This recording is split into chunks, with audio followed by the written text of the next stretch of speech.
Les délégations CGT de toute la région, Alès, Nîmes, Montpellier, Béziers, Narbonne, Perpignan, Carcassonne, se rendent à Toulouse à une grande manifestation. Ceci afin d'accélérer le processus de renouvellement de la convention TER de la région. Les régions politiques passent avec l'opérateur historique qui est la SNCF. Pour le moment, il n'y a que la SNCF que l'on connaît depuis toujours. Elle passe une convention pour fixer toutes les modalités du trafic ligne par ligne, les dessertes, les arrêts dans les gares, etc., les horaires bien sûr, et aussi pour déterminer le montant à payer. Et en ce moment, il y a le renouvellement de la convention qui est en cause, qui est en cours, et il y a pas mal de difficultés, de dialogue, de mise au point de cette convention entre la région Occitanie et la SNCF. Pour le service public ferroviaire en Occitanie, le Conseil régional va être contraint demain, au regard du blocage de la direction SNCF, de prolonger de manière unilatérale les deux conventions actuelles. La présidente de région, Carole Delga, qui a reçu une délégation CGT le 22 juin dernier, a affirmé que la copie rendue par la direction SNCF n'était pas acceptable en l'état. En effet, la direction affiche une facture en augmentation de 15% et avec une baisse sensible de la qualité de service, avec moins de trains et une saignée dans les effectifs dans les gares et dans les trains.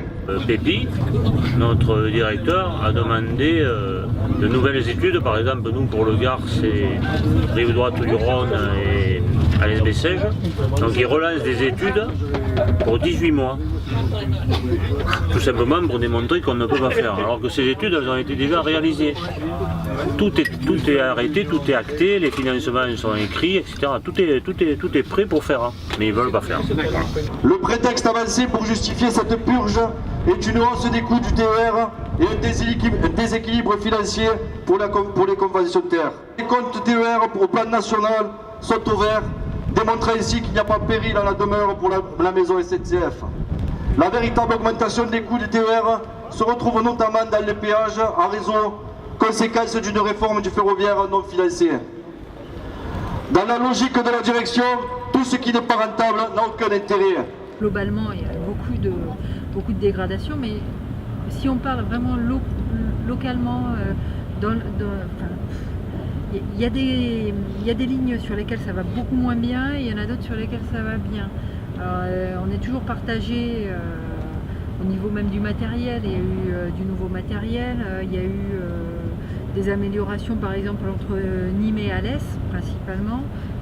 Il y a eu des gros travaux qui ont été réalisés après la construction du viaduc de Courbesac et sa mise en service. Donc il y a eu des améliorations sur ce qu'ils appellent le contrôle du passage des trains. Et ça a quand même permis de fluidifier le trafic et d'avoir des arrêts supplémentaires. Donc vous voyez, ça c'est quand même des grosses améliorations, c'est quelque chose de très positif. Et parallèlement, on a une ligne qui ne fonctionne plus entre Alès et Bessèges. Donc là, c'est carrément des centaines d'usagers qui n'ont plus de train. C'est ainsi que la direction SNCF a défendu la suppression de l'ensemble des trains de nuit et de nombreux trains d'équilibre du territoire, sur tout le territoire français. C'est elle aussi qui défend aujourd'hui l'idée de supprimer les TER et qui développe les bus largement subventionnés d'ailleurs par l'argent public. C'est bien la posture de la SNCF qui met aussi en danger plusieurs lignes de la région, risquant d'enclaver un peu plus des territoires déjà fortement impactés par l'austérité. C'est le cas de la ligne Rodez-Millau et Carcassonne-Quillan qui subissent des ralentissements rendant les déplacements des usagers quasiment impossibles. La direction organise même leur fermeture d'ici la fin de l'année.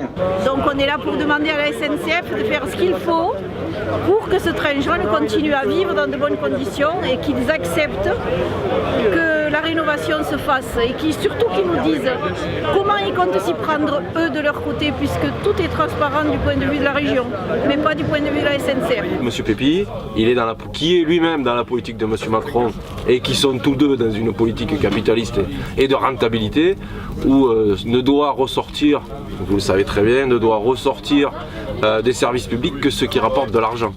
Et si on pouvait en sortir même le service public et garder que l'argent, ça leur irait très bien. Donc aujourd'hui la mobilisation elle tourne un peu autour de ces sujets de fond. Sur la forme à nous, c'est nos emplois, nos conditions de travail, le service et la sécurité dans les trains. C'est une stratégie d'abord qui découle des orientations européennes, qui vise à éclater la roue du rail, c'est-à-dire le réseau et le transporteur. Aujourd'hui, ça se traduit concrètement dans les métiers de cheminots, avec plus de synergie. Chaque EPIC, chaque entreprise maintenant a son propre objectif, à la fois financier, économique et social. Voilà, aujourd'hui, c'est ce qui amène à l'éclatement de l'entreprise, c'est le choix qui part d'abord de l'Europe et qui se découle, qui se traduisent petit à petit sur tout le territoire. En traitant, c'est le choix politique de la direction, notamment l'équipement, la fonction équipement, où clairement on perd l'idée c'est de réduire la masse salariale, parce que c'est un objectif de réduction de masse salariale au départ. Et derrière, donc, elle emploie la sous-traitance moins formée, moins compétente, parce que c'est aussi des salariés du privé, et avec elle crée le dumping social, c'est-à-dire un écart entre le niveau social des cheminots à statut et le niveau social des salariés qui sont du droit privé. Voilà. Et ça se ressent sur la qualité des services. Bien sûr, tout à fait, parce que derrière on a des retards pris sur le rendu des bois quand il y a l'entretien ou les travaux.